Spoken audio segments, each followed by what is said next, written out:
जेवढा पैशाचा धावा करता तेवढाच धावा देवाचाही करत जा. कारण तुम्ही कमावलेल्या पैशाचा उपयोग घेण्यासाठी एक आयुष्य लागतं आणि आयुष्याची व्हॅलिडिटी वाढवून देण्याची ताकद फक्त देवातच आहे. श्री स्वामी समर्थ. सर्व बंधू आणि भगिनींचे आपल्या चॅनलमध्ये स्वागत आहे. स्वामी महाराज तुमच्या सर्व इच्छा पूर्ण करो हीच स्वामीचरणी प्रार्थना करते. आणि रंगपंचमीच्या सर्वांना खूप खूप शुभेच्छा. रंगपंचमीच्या दिवशी मढी येथील कानिफनाथ महाराजांचे संजीवन समाधी सोहळा असतो. तर या दिवशी आपल्या घरी नाथांची सेवा केली आणि आज नैवेद्यासाठी पोळी, खीर, लाल माठाची भाजी आणि भेंडीची भाजी नैवेद्याला केली होती. नाथ भगवान योगीराज मूर्ती पतित पावन वाळू तुझ सद्भावे आरती. केशरी सुगंधी पुष्पे अत्तराची प्रीती. नेसुनी रेशमी वस्त्रे बरेदरी कफनी मोहकती. सुवर्ण मुद्रा कर्णी बोटी मुद्रिका फुलती. सुवर्ण गुंफित रुद्राक्षांची माळ गळा रुळती. जय मंडित पायी कळावा कुबडी सोन्याची. बालरवी समतळपे मूर्ती दीनानाथ तुमची. जय जय कानिफनाथ भगवान योगीराज मूर्ती पतित पावन वाळू तुझ सद्भावे आरती.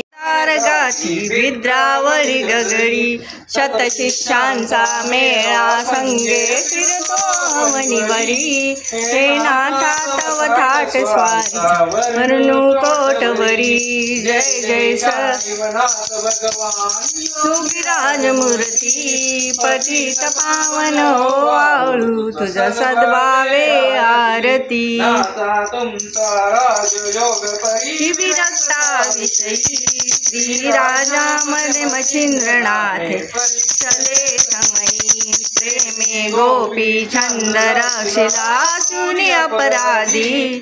जती जालिंदर प्रसन्न झाले केवळ कृपानिधी.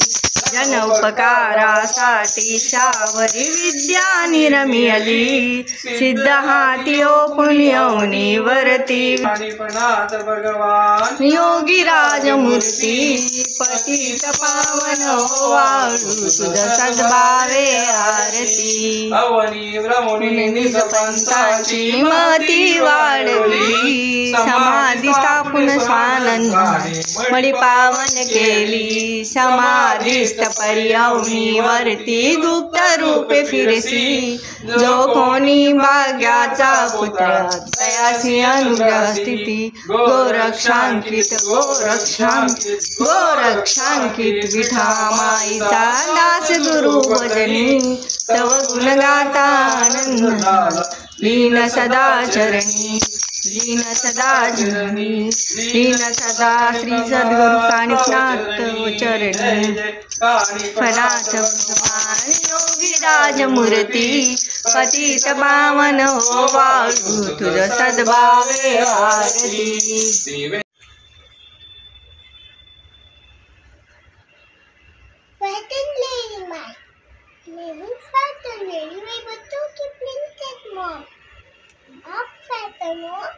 एक वीडियो को लाइक और सब्सक्राइब कीजिए.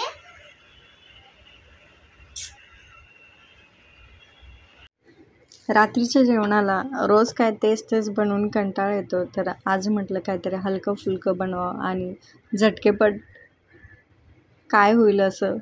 तर आज आपण मस्तपैकी चकुल्या बनवतो आहे. तर त्यासाठी आपण जी चपाती लाटतो ना तशीच चपाती लाटून घ्यायची. पाहिजे तर तुम्ही याच्यामध्ये थोडीशी कोथिंबीर, कस्तुरी मेथी आणि थोडीशी जिरा पावडर जर टाकली तर अजून जास्त चव छान येते. पण मुलांना खायचं होतं तर कोथिंबीर मुलं काय करतात काढून टाकतात. म्हणून मग मी आपल्या चपाती लाटूनच छान चकुल्या बनवल्या होत्या. पाहिजे त्या शेपमध्ये आपण त्या कट करायच्या. पाहिजे तर तुम्ही छोट्या छोट्या पुऱ्या पण लाटून तुम्ही त्या सारणामध्ये टाकू शकता. मी इथे मोठी चपाती लाटून त्याच्या चाकूने पाहिजे त्या शेपमध्ये त्याला कट केलं आणि त्यानंतर मग मी अशा सगळ्या मी चपात्या एकदा लाटून घेतल्या आणि मग त्याच्या काप करून घेतले. आणि तोपर्यंत एका साईडला कुकरवरती मी डाळीला फोडणी दिली होती. मग तुम्ही डाळ यामध्ये तुरीची किंवा मुगाची डाळ वापरू शकता. मुगाची डाळ ही पचायला सोपी असते, याने पित्ताचा त्रास होत नाही, म्हणून मी शक्यतो मुगाच्या डाळीचंच वरण बनवते. आणि मग असे मुगाच्या डाळीला फोडणी दिली. आपण नॉर्मल जे वरण बनवतो ते वरण बनवायचं. त्यामध्ये थोडंसं तूप घालायचं. तूप घातल्याने चव अजून छान येते.